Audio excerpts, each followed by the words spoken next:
사랑하는 형제자매 여러분, 오늘은 교회력 사순절 네 번째 주일입니다.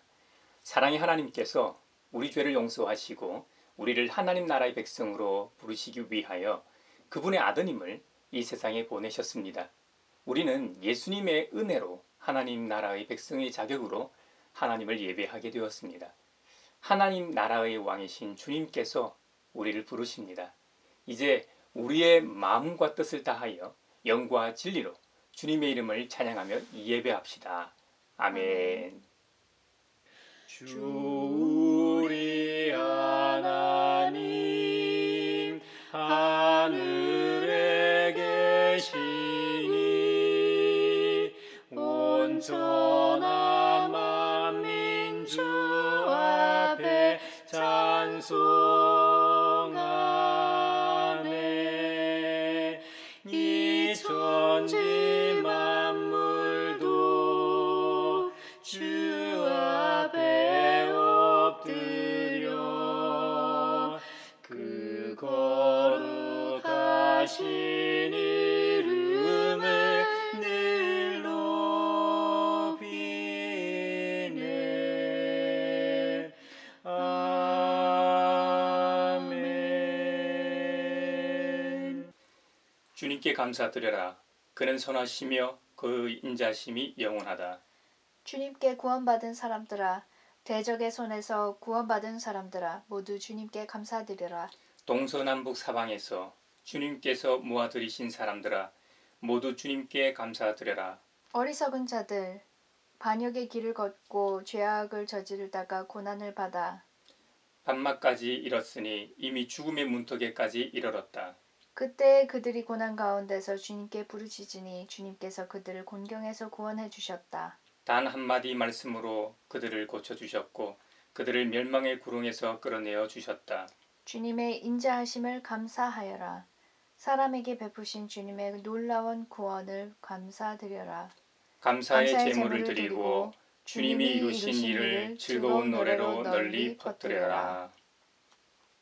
만유의 주제 존귀하신 예수 사람이 되신 하나님 나 사모하여 영원히 섬길 내 영광 되신 주로다.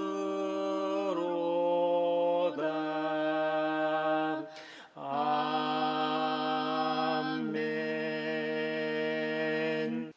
주님 안에서 한 식구 된 형제자매 여러분, 지극히 높으시고 거룩하신 하나님 앞에 겸손히 엎드려 참 마음으로 우리의 죄를 자복하고 회개함으로써 새로운 말씀을 받읍시다.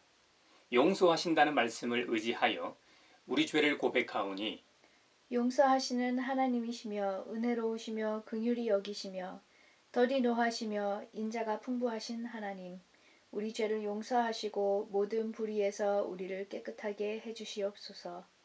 주여 주 예수여 저를 기억해 주소서.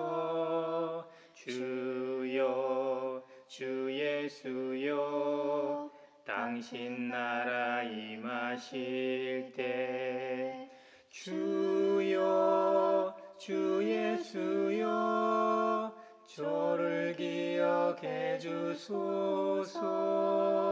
주여 주 예수여 당신 나라 임하실 때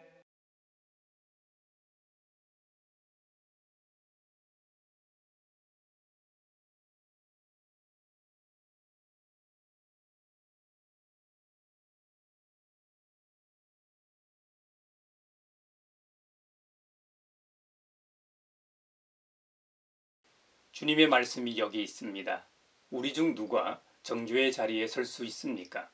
오직 그리스도, 우리를 위해 죽으시고 다시 살아나신 주님뿐이십니다. 그 주님께서 이렇게 말씀하셨습니다. 나도 너를 정죄하지 아니하노니 가서 다시는 죄를 범하지 말라고 약속하신 우리 아버지 하나님께서 여러분의 죄를 용서하셨음을 주님의 이름으로 선언합니다. 아멘. 찬미하여라 오 나의 영혼아 찬미하여라 거룩한 주 이름 찬미하여라 오 나의 영혼아 찬미하여라 거룩한 주 이름. 오늘 우리에게 주신 구약의 말씀은 민수기 21장 4절에서 9절입니다. 하나님의 말씀을 경청하십시오. 그들은 에돔 땅을 돌아서 가려고 호르산에서부터 홍해 길을 따라 나아갔다. 길을 걷는 동안에 백성들은 마음이 몹시 조급하였다. 그래서 백성들은 하나님과 모세를 원망하였다. 어찌하여 우리를 이집트에서 데리고 나왔습니까? 이 광야에서 우리를 죽이려고 합니까? 먹을 것도 없습니다. 마실 것도 없습니다. 이 보잘것없는 음식은 이제 진저리가 납니다. 그러자 주님께서 백성들에게 불뱀을 보내셨다. 그것들이 사람을 무니 이스라엘 백성이 많이 죽었다. 백성이 모세에게 와서 간구하였다. 주님과 어른을 원망함으로써 우리가 죄를 지었습니다. 이 뱀이 우리에게서 물러가게 해달라고 주님께 기도하여 주시기 바랍니다. 그리하여 모세가 백성들을 살려달라고 기도하였다. 주님께서 모세에게 말씀하셨다. 너는 불뱀을 만들어 기둥 위에 달아놓아라. 물린 사람은 누구든지 그것을 보면 살 것이다. 그리하여 모세는 구리로 뱀을 만들어서 그것을 기둥 위에 달아놓았다. 뱀이 사람을 물었을 때에 물린 사람은 구리로 만든 그 뱀을 쳐다보면 살아났다. 아름답고 귀한 말씀 생명샘이로다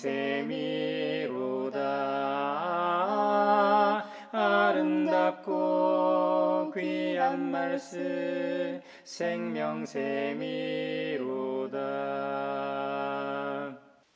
오늘 우리에게 주신 서신의 말씀은 에베소서 2장 1절에서 10절입니다. 하나님의 말씀을 경청하십시오. 여러분도 전에는 허물과 죄로 죽었던 사람들입니다. 그때에 여러분은 허물과 죄 가운데서 이 세상의 풍조를 따라 살고 공중의 권세 잡은 통치자, 곧 지금 불순종의 자식들 가운데서 작용하는 영을 따라 살았습니다. 우리도 모두 전에는 그들 가운데에서 육신의 정욕대로 살고 육신과 마음이 원하는 대로 행했으며 나머지 사람들과 마찬가지로 날 때부터 진노의 자식이었습니다. 그러나 하나님은 자비가 넘치는 분이셔서 우리를 사랑하신 그 크신 사랑으로 말미암아 범죄로 죽은 우리를 그리스도와 함께 살려주셨습니다. 여러분은 은혜로 구원을 얻었습니다. 하나님께서 그리스도 예수 안에서 우리를 그분과 함께 살리시고 하늘에 함께 앉게 하셨습니다. 그것은 하나님께서 그리스도 예수 안에서 우리에게 자비로 베풀어 주신 그 은혜가 얼마나 풍성한지를 장차 올 모든 세대에게 드러내 보이시기 위함입니다. 여러분은 믿음을 통하여 은혜로 구원을 얻었습니다. 이것은 여러분에게서 난 것이 아니오 하나님의 선물입니다. 행위에서 난 것이 아닙니다. 그러므로 아무도 자랑할 수 없습니다. 우리는 하나님의 작품입니다. 선한 일을 하게 하시려고 하나님께서 그리스도 예수 안에서 우리를 만드셨습니다. 하나님께서 이렇게 미리 준비하신 것은 우리가 선한 일을 하며 살아가게 하시려는 것입니다. 아름답고 귀한 말씀 생명샘이로다 아름답고 귀한 말씀 생명샘이로다. 오늘 우리에게 주시는 복음의 말씀은 요한복음 3장 14절로 21절입니다. 주님의 말씀을 경청하십시오. 모세가 광야에서 뱀을 든 것 같이 인자도 들려야 한다. 그것은 그를 믿는 사람마다 영생을 얻게 하려는 것이다. 하나님께서 세상을 이처럼 사랑하셔서 외아들을 주셨으니 이는 그를 믿는 사람마다 멸망하지 않고 영생을 얻게 하려는 것이다. 하나님께서 아들을 세상에 보내신 것은 세상을 심판하시려는 것이 아니라 아들을 통하여 세상을 구원하시려는 것이다. 아들을 믿는 사람은 심판을 받지 않는다. 그러나 믿지 않는 사람은 이미 심판을 받았다. 그것은 하나님의 독생자의 이름을 믿지 않았기 때문이다. 심판을 받았다고 하는 것은 빛이 세상에 들어왔지만 사람들이 자기들의 행위가 악함으로 빛보다 어둠을 더 좋아하였다는 것을 뜻한다. 악한 일을 저지르는 사람은 누구나 빛을 미워하며 빛으로 나아오지 않는다. 그것은 자기 행위가 드러날까 보아 두려워하기 때문이다. 그러나 진리를 행하는 사람은 빛으로 나아온다. 그것은 자기 행위가 하나님 안에서 이루어졌음을 드러내려는 것이다. 이것은 주님의 말씀입니다. 하나님 감사합니다. 아름답고 귀한 말씀 생명샘이로다. 아름답고 귀한 말씀 생명샘이로다.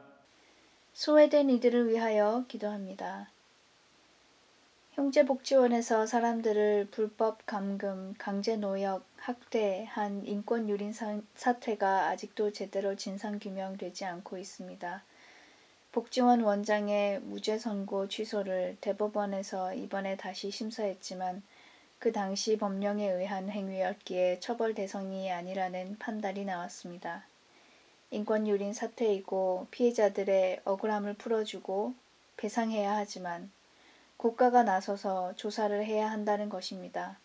악법이지만 법이라서 어떻게 해줄 수 없다는 말이 억울한 피해자들에게 무슨 위로가 될까요? 국가에게서 버림받은 마음을 붙들어 주시고 함께 동행하셔서 진상조사가 확실하게 진행되게 하소서. 진리와 생명 되신 주, 이 몸을 바치옵니다. 믿음과 소망 사랑에 한마음 되게 하소서. 사회를 위하여 기도합니다. 요즘 이 사회는 한국토지주택공사인 LH지군 투기 의혹과 관련해 시끄럽습니다. 3기 신도시 땅 투기 의혹 폭로 이후 정치인들은 자신들의 입장차에 따라 전현직 정부가 부패했다고 서로 헐뜯고 있습니다. 신도시 땅 투기 의혹에 휩싸인 LH의 고위 간부가 목숨을 끊은 뒤 하루 만에 투기 의혹에 부담을 느낀 직원이 또 목숨을 끊는 일이 발생했습니다. 참으로 안타까운 일입니다. 요한 사도는 이 땅에 육신의 쾌락과 안목의 욕망과 무력이 항상 도사리고 있다고 경고합니다. 그럼에도 불구하고 어리석은 짓을 하는 이유는 세상도 가고 세상의 욕망도 다 사라짐을 망각하기 때문일 겁니다.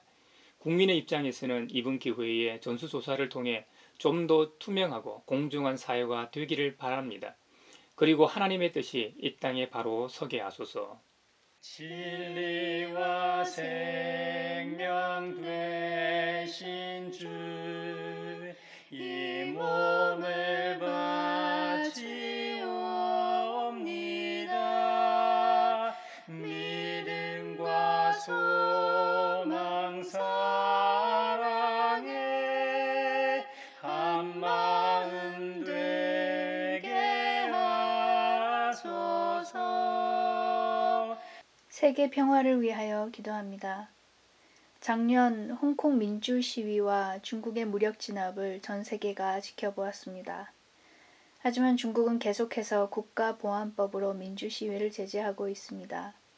이번 주 중국에서 홍콩 선거제 개편안을 통과시켜서 반중국 인사의 선거 출마 자체를 막는 법을 도입했습니다.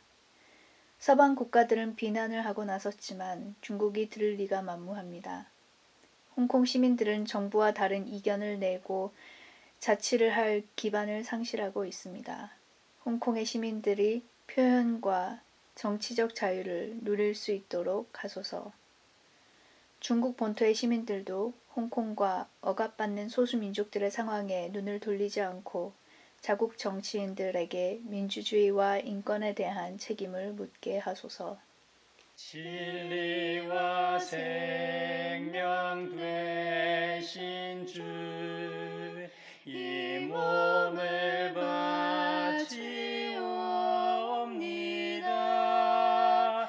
믿음과 소망 사랑에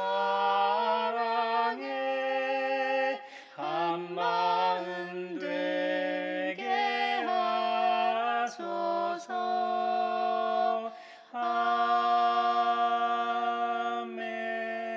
아멘. 이스라엘 백성은 출애굽 후 에돔 땅을 돌아서 가려고 호르산에서부터 홍해길을 따라 갔습니다. 길을 걷는 동안 백성들은 마음이 몹시 조급하였다고 합니다.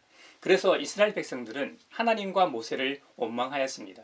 원망한 내용은 어찌하여 우리를 이집트에서 데리고 나왔습니까? 이 광야에서 우리를 죽이려고 합니까? 먹을 것도 없습니다. 마실 것도 없습니다. 이 보잘것없는 음식은 이제 진저리가 납니다. 라고 불평불만을 늘어놓았습니다.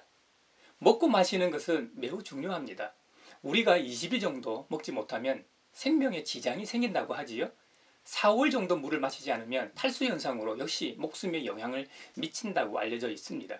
하지만 이스라엘 백성들은 아무것도 먹을 게 없는 광야에서 못 먹어서 불평불만을 늘어놓으며 원망하는 게 아닙니다.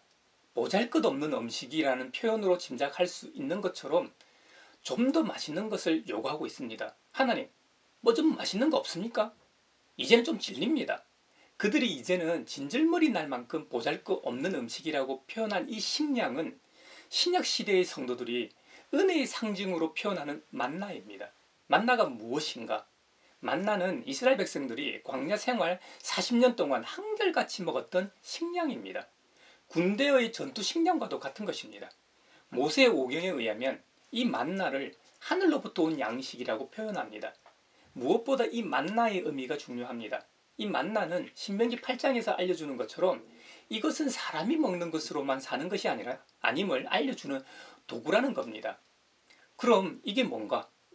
이것은 예수님께서 공생애를 시작하시기 전에 광야에서 사탄에게 시험 받으실 때 인용하신 말씀입니다. 예수님께서 40일 동안 금식기도 하시지 않았습니까? 육신을 입고 계신 예수님께서 얼마나 배고프셨겠습니까?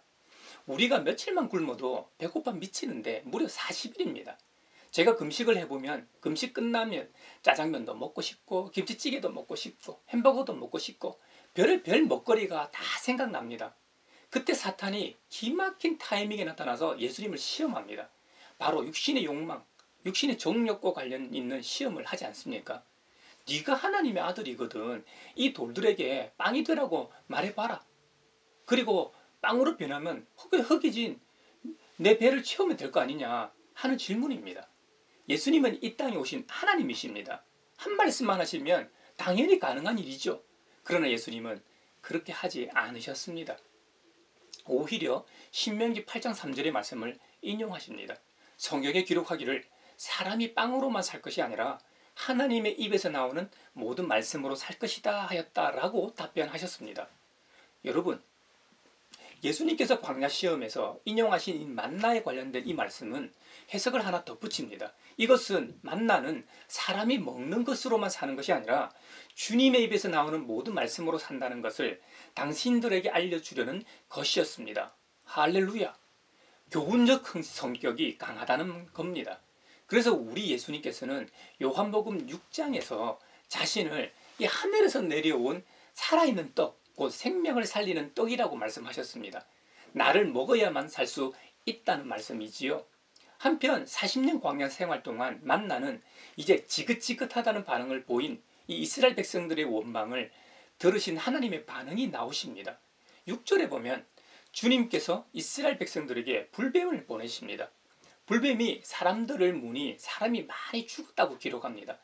에덴 동산의 뱀으로부터 세계 곳곳에 수천 년 동안 여러 문화에서 사용되고 있습니다. 힌두교 일부 분파의 아난타 뱀, 즉 코브라 모양의 이 최초의 뱀이자 최후의 뱀이 아난타 뱀입니다. 그리고 아즈텍 신화에서 등장하는 뱀 조상과 오늘날 아프리카 일부 지역의 옛 자연신으로서의 뱀, 시와 예술과 마약, 특히 심리학 이르기까지 뱀 은유는 태고 쪽부터 인간의 상상력을 떠나지 않고 있습니다. 세계 여러 문화에서 뱀은 위험하지만 긍정적이고 강력한 존재로 여겨집니다. 다른 문화, 특히 유대교와 기독교 전통에서 뱀은 세상과 우리 모두 안에 있는 악을 상징하는 세력으로 여겨집니다. 이스라엘 백성들이 광야에서 만난 불뱀은 살아서 움직이며 사람의 뒤꿈치를 물어 상하게 했습니다. 사람이 불뱀에 물려 많이 죽어가니까 이번에는 이스라엘 백성들이 모세에게 와서 간구합니다. 주님, 어른을 원망함으로써 우리가 죄를 지었습니다. 이 뱀이 우리에게 물러가게 해달라고 주님께 기도하여 주시기 바랍니다. 라고 요청합니다. 그리하여 모세가 백성들을 살려달라고 하나님께 기도하였습니다. 8절에 보면 너는 불뱀을 만들어 기둥 위에 높이 달아 놓아라. 물린 사람은 누구든지 그것을 보면 살 것이다 라고 주님께서는 모세에게 치료 방법을 말씀하십니다. 그리하여 모세는 구리로 뱀을 만들어서 그것을 기둥 위에 높이 달아 놓았습니다. 뱀이 사람을 물었을 때 물린 사람은 그 구리로 만든 그 뱀을 쳐다보면 살아났다는 겁니다. 누구든지 구리뱀이 달린 장대를 보면 삽니다. 그 뒤로 구리뱀은 성막 안에 성물로 보관되었습니다. 그러다가 가나안 땅에 정착하고도 한참 뒤에 히스기야 왕 때에 백성들이 구리뱀을 보고 숭배하는 모습을 보고 산산이 부숴버렸습니다. 요한복음 3장에는 바로 이 구리뱀이 유일하게 언급되는 본문이 있습니다. 그 옛날 이스라엘 백성들이 출애굽에서 약속의 땅인 가나안으로 들어가기 전에 광야에서 불뱀에 물려 죽어갈 때 하나님께서 구리로 불뱀을 만들어 장대 위에 매달으라고 하셨는데 그것은 뱀에게 물린 자마다 그것을 쳐다봄으로 살리기 위함입니다. 사실 주님께서 꼭 불뱀 형상을 쳐다봄으로 안 고칠 수도 있습니다. 하지만 불뱀을 봄으로 치유하신 이유는 신앙은 바라보는 것임을 보여주신 것입니다. 신앙은 앙망하는 것입니다. 신앙의 대상인 주님께 우리의 시선을 떼지 않는 것입니다. 요한복음 3장에 보면 예수님과 니고데모가 대화하는 장면이 있습니다. 그 대화에서 유대인의 지도자 중에 하나인 바리새파 사람 니고데모가 밤에 예수님을 찾아와서 질문합니다. 라삐니, 우리는 선생님이 하나님께로부터 오신 분임을 압니다. 라고 고백합니다. 이 말은 아마도 니고데모가 예수님께서 행하신 여러 표징, 기적들을 보고 그렇게 판단한 것 같습니다. 근데 느닷없이 주님은 니고데모의 질문에 생뚱맞게도 다른 답을 하십니다. 내가 진정으로 너에게 말한다. 누구든지 다시 나지 않으면 하나님 나라를 볼 수 없다. 여러분이 만약 이 말을 들었다고 생각해 보십시오. 그렇다면 상식적으로 이런 생각이 들 겁니다. 아니, 이미 태어난 사람이 어떻게 다시 태어난단 말인가? 어머니 뱃속에 다시 들어갔다가 태어날 수도 없고. 니고데모도 동일한 질문을 예수님께 다시 합니다. 이에 우리 예수님께서는 뭐라고 말씀하시냐면 누구든지 물과 성령으로 나지 아니하면 하나님 나라에 들어갈 수 없다고 말씀하십니다. 그 유명한 성령으로 거듭나야 함을 말씀하십니다. 바로 성령 세례를 통한 거듭남의 비밀을 선포하십니다. 니고데모가 그렇다면 성령으로 거듭나는 이런 일이 어떻게 가능합니까? 라고 묻습니다. 이 예수님께서는 나만 할 수 있다. 나를 통해서만 성령 세례를 받을 수 있다고 말씀하십니다. 예수님께서 요한복음 16장에서 말씀하셨던 것처럼 내가 떠나가는 것이 너희에게 유익하다. 내가 떠나가지 않으면 보혜사가 너희에게 오시지 않을 것이다. 그러나 내가 가면 보혜사를 너희에게 보내주겠다. 우리 예수님께서 떠나가셔야 하지만 성령님이 오셔서 우리에게 거듭나도록 세례를 주신다는 겁니다. 그래야 우리가 진정한 하나님의 자녀가 된다는 말이지요. 예수님과 니고데모와의 이 대화 말미에 민수기에서 나온 불뱀 이야기가 다시 등장합니다. 좀 전에 신앙은 바라보는 것이라고 했습니다. 예수님께서는 그 바라봄의 대상이 바로 자신이라고 말씀하십니다. 그 옛날 너희 조상들이 불뱀에 물렸을 때 어떻게 살아났느냐고 되물으십니다. 모세가 광야에서 뱀을 든 것 같이 인자도 들려야 한다. 그것은 그를 믿는 사람마다 영생을 얻게 하려는 것이다 라고 말씀하십니다. 이와 같이 하나님께서 세상을 이처럼 사랑하셔서 외아들을 주셨으니 이는 그를 믿는 사람마다 멸망하지 않고 영생을 얻게 하려는 것이다.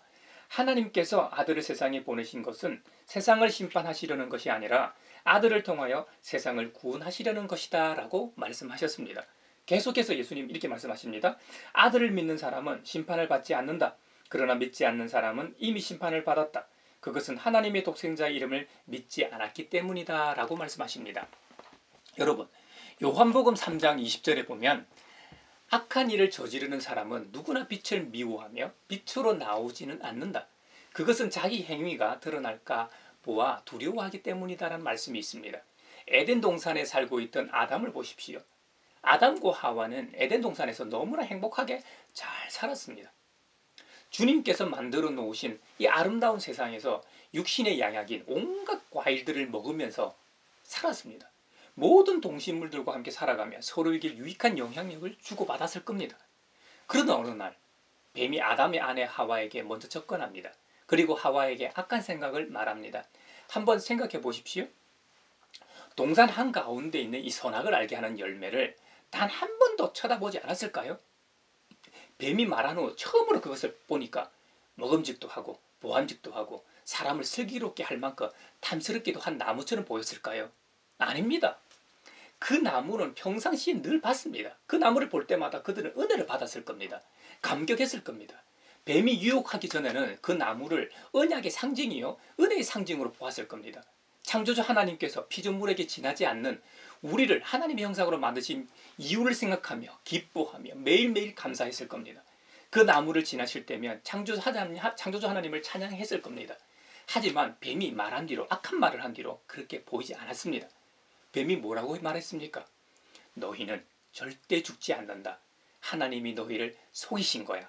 하나님은 너희가 그 나무를 열매를 먹으면 너희의 눈이 밝아지고 하나님처럼 될까봐 그런 거야. 선과 악을 알게 된다는 것을 아시고 그렇게 말씀하신 거야.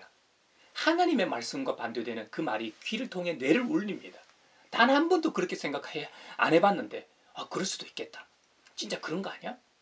하는 생각이 그들을 사로잡았습니다. 처음에는 악한 생각으로 그 열매를 먹지 않았을지도 모릅니다.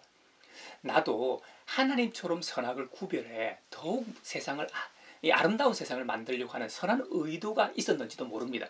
하지만 그 열매를 먹는 순간 그들에게는 뱀의 말처럼 하나님처럼 된 것이 아니라 그들의 눈이 밝아져 자기들이 이 벗은 몸인 것을 알게 되었다고 합니다. 그래서 부끄럽고 쪽팔려 이 무화과 나무 잎으로 이 치마를 엮어가지고 말이죠. 이 몸을 가렸다고 합니다. 또 하나님의 이 소리를 듣고 아담과 하와는 두려워서 하나님의 낯을 피하여 나무 사이에 숨었다고 합니다. 예전에 없던 수치심으로 인해 괴로워하게 된 것이죠. 우리가 그리스도인이 아닐 때는 잘 몰랐지만 신앙의 눈을 뜨고 보니 세상이 달라 보이지 않습니까? 눈에 보이지도 않고 만져지지도 않고 들리는 것도 없지만 믿음이라는 게 생겨 하나님을 믿고 있지 않습니까?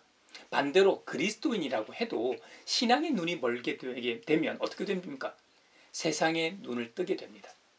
요한 사도가 권면하는 것처럼 세상에 있는 모든 것, 곧 육체의 욕망과 눈의 욕망과 세상 살림에 대한 자랑으로 고뇌하게 되는 것이죠. 이것들은 모두 하늘 아버지에게서 온 것이 아니라 세상에서 온 것이기 때문에 인간은 이 고단한 삶을 살 수밖에 없다는 겁니다. 그건 맞는 말 같습니다. 없는 분들은 좀 더 가진 분들을 보면 부러울 수밖에 없죠. 그럼 있는 분들은 자신이 가진 것에 만족할까요? 그렇지 않습니다. 사람은 끊임없이 더 가지려고 합니다. 요즘 이 사회에서는 정부의 부동산 정책에도 불구하고 안정되고 있지 않습니다. 혹 오랫동안 바라던 내 집 마련을 했다고 한들 그 기쁨과 만족이 얼마나 가겠습니까? 더 넓고 더 좋은 옵션을 선호하게 될 겁니다. 이런 욕구는 어떤 것의 부재로 인한 것입니다. 중독이라는 것도 화학적 요인에 의한 것이 아니라는 요인이라기보다는 서로 교류가 없어서 생긴다는 이 연구 결과가 있습니다. 그것처럼 원래 인간은 서로 교류하며 살도록 창조되었습니다. 그것도 창조주 하나님과 교류, 사귐과 교제하며 살도록 창조되었습니다. 전도서 3장 11절에 보면 이런 말씀이 있습니다. 하나님은 모든 것이 제때에 알맞게 일어나도록 만드셨다. 더욱이 하나님은 사람들에게 과거와 미래를 생각하는 감각을 주셨다. 그러나 사람은 하나님이 하신 일을 처음부터 끝까지 다 깨닫지는 못하게 하셨다. 라고 말씀하십니다. 하나님은 사람들에게 과거와 미래를 생각하는 감각을 주셨다는 부분을 개역 개정판에서는 하나님이 사람들에게 영원을 사모하는 마음을 주셨느니라 라고 기록합니다. 공동번역에서는 하나님께서 사람에게 역사의 수수께끼를 풀고 싶은 마음을 주셨으므로 되어 있습니다. 이런 해석들을 종합해보면 하나님께서는 과거, 현재, 미래가 연속되는 이 시간적 무한성을 나타내는 영원함을 사람의 마음에 심어 놓으셨다는 말이 됩니다. 하나님께서 인간의 마음에 영혼을 심으셨다는 말의 구체적인 의미는 무엇일까요? 하나님께서 비록 인간을 제한된 시간 안에서 살게 하셨지만 그 마음에는 영혼에 대한 이 갈구하게 하셨다는 말입니다. 자신의 존재의 시발점이 어디인지, 그리고 돌아가야 할 종착점은 어디인지 의문을 가지도록 하셨다는 말입니다. 신앙적으로 표현하면 영생에 대한 소망을 주셨다는 의미입니다. 전도서 저자의 인생의 허물을 말하는 것처럼 인간은 누구나 이 허무함에서 벗어나기 위해 물질에 매달려 보기도 하고 권력이나 명예를 붙잡기도 하고 학문이나 사상, 철학에 관심을 가지기도 합니다. 또 여러 종교에 기웃기웃거리기도 합니다. 아니면 기독교와 유사한 사입이나 이 이단에 유혹되는 이유도 다 이 영생에 대한 소망을 사람의 마음에 심어 놓으셨기 때문입니다. 그러므로 세상에 있는 동안 영생에 대한 이 갈구는 여러 가지 옷으로 갈아입고 우리를 유혹합니다. 이런 유혹은 창조주 하나님과 교류하며 살도록 창조되었는데 그러질 못하니까 생기는 현상들입니다. 그러므로 이 시간 신앙의 눈을 뜨시기 바랍니다. 에베소서에서는 바울 사도가 그 옛날 불뱀에 물려 죽었던 이스라엘 백성들처럼 우리도 전에는 허물과 죄로 죽었던 사람들이라고 말합니다. 그래서 우리는 허물과 죄 가운데 이 세상의 풍조를 따라 살았다는 겁니다. 공중 곳에 잡은 통치자, 곧 지금 불순종의 자식들 가운데서 작용하는 영을 따라 살았다는 것이죠. 그리스도인이 우리도 전에는 육신의 정욕대로 살았고 육신과 마음이 원하는 대로 행했다는 겁니다. 그래서 우리는 날 때부터 진노의 자식이었다는 겁니다. 하지만 하나님은 자비가 넘치는 분이셔서 범죄로 죽은 우리를 광야 시절 장대에 달린 이 구리뱀을 보면 사는 것처럼 하나님께서 높이 드신 이 그리스도와 함께 살려주셨습니다. 우리의 노력이나 공로, 즉 우리의 행위로 획득한 구원이 아니기에 이것을 은혜라고 말씀합니다. 그 놀라운 은혜를 믿는 자들은 누구나 구원을 얻는다고 거듭 말씀하십니다. 이 구원이 우리에게서 난 것이 아니므로 하나님의 선물이라고 표현합니다. 사도 바울은 우리에게 하나 더 권면합니다. 원래 우리는 하나님의 작품이라고 말합니다. 선한 일을 하게 하시려고 하나님께서 그리스도 예수 안에서 우리를 만드셨다고 합니다. 이런 우리가 불순종의 자식으로서 세상의 풍조를 따라 살았으니 통탄할 일이 아니겠습니까? 이대로는 안 되겠다 싶어 자애로우신 하나님께서 그분의 아드님을 이 세상에 보내신 것이지요. 모세가 그 옛날 광야에 불뱀에 물린 이 백성들을 살리기 위해 구리뱀을 장대에 달아 올렸던 것처럼 오늘 이 시간 우리를 살리신 이 예수님의 십자가를 바라보십시오. 그러면 삽니다. 아담으로부터 시작된 인류 전체는 죄라는 이 치명적인 질병에 걸리고 말았습니다. 유일한 치료법은 십자가에 달려 죽으신 하나님의 아들 예수 그리스도, 그분을 보고 그분을 믿는 자는 누구나 생명을 얻습니다. 이것은 아주 심오하고 신비로운 것입니다. 그러나 우리가 던져야 할 질문이 있습니다. 예수님의 십자가 죽음이 어떻게 뱀을 장대에 매다는 것과 같을 수 있는가 하는 것입니다. 뱀은 원래 해결책이 아니라 문제의 원인이었습니다.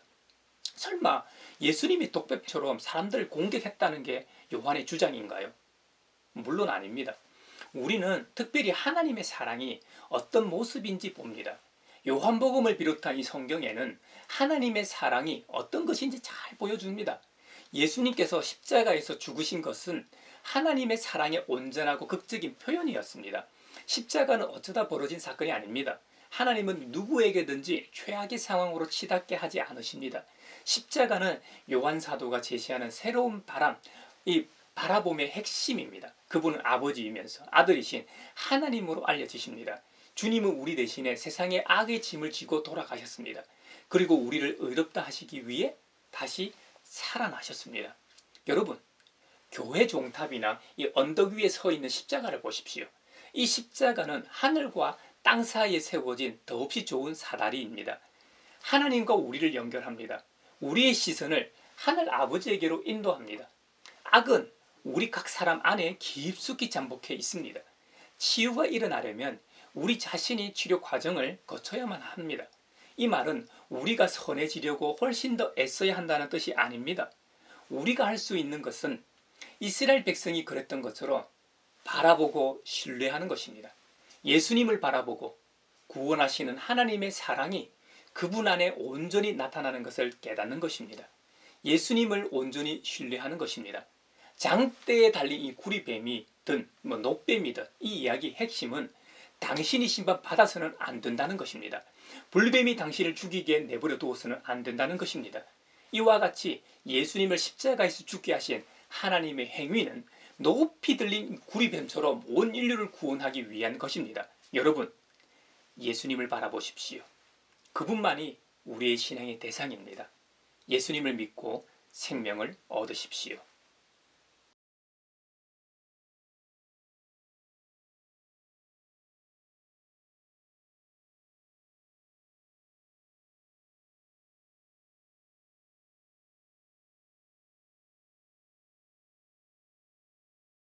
나의 하나님 받으소서.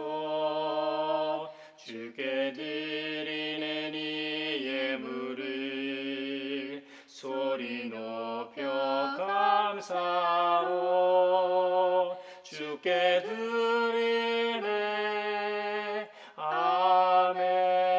아멘. 여기에 모인 우리는 우리의 믿음의 역사와 사랑의 수고와 우리 구주 예수 그리스도에 대한 소망의 인내를 여기 연보에 담아 올려드립니다. 주님께서 말씀하신 대로 인색함으로나 억지로 하지 않고 부패한 옛 성전을 청결하게 하신 새로운 성전이신 주님의 은혜에 감사하여 각각 그 마음에 정한 대로 즐거운 마음으로 바치오니 향기로운 예물이 되게 하소서. 은혜의 주님, 우리의 정성을 어여삐 여기시어 주님께서 베푸신 은혜에 비하면 보잘것없지만 말씀하신 대로 미리 구별하여 드리오니 기쁘게 받으시옵소서. 우리의 가진 것이 비록 적어도 바치는 기쁨은 더 커지고 버는 것이 적어도 나누는 즐거움은 더욱 넘쳐 우리 믿음의 소문이 각처에 퍼지게 하소서. 우리 주 예수 그리스도의 이름으로 감사하며 기도하옵나이다. 아멘. 주목 박힌 언덕 위에 생명의 문 열렸네. 깊고 넓은 은혜의 새 강과 같이 흐르고 하나님의 자비하심 이 땅 위에 넘치네. 평강의 왕 주님 예수 세상 죄 구속했네. 평화 인사를 나누겠습니다. 주님의 평화를 빕니다. 주님의 평화가 여러분과 함께 하시길 기원합니다. 이제 축도하겠습니다. 하나님 나라의 백성으로 부르신 아버지 하나님께서 여러분에게 복의 복을 내려주셔서 언제 어디서나 여러분을 지키시기를 원하며 주님께서 그분의 인자한 얼굴을 여러분에게 비추사 필요에 따라 물질과 건강과 은혜 베푸시기를 원하며 주님께서 여러분에게 그리고 여러분의 가정과 하는 일과 자녀들에게 함께 하시길 원하며 주님의 몸된 하나의 거룩하고 보편적인 사도적인 모든 교회와 코로나 종식을 바라는 이 나라와 세계 그리고 사순절 네 번째 주간 동안 평강 주시기를 성부와 성자와 성령의 이름으로 축원하옵나이다. 아멘.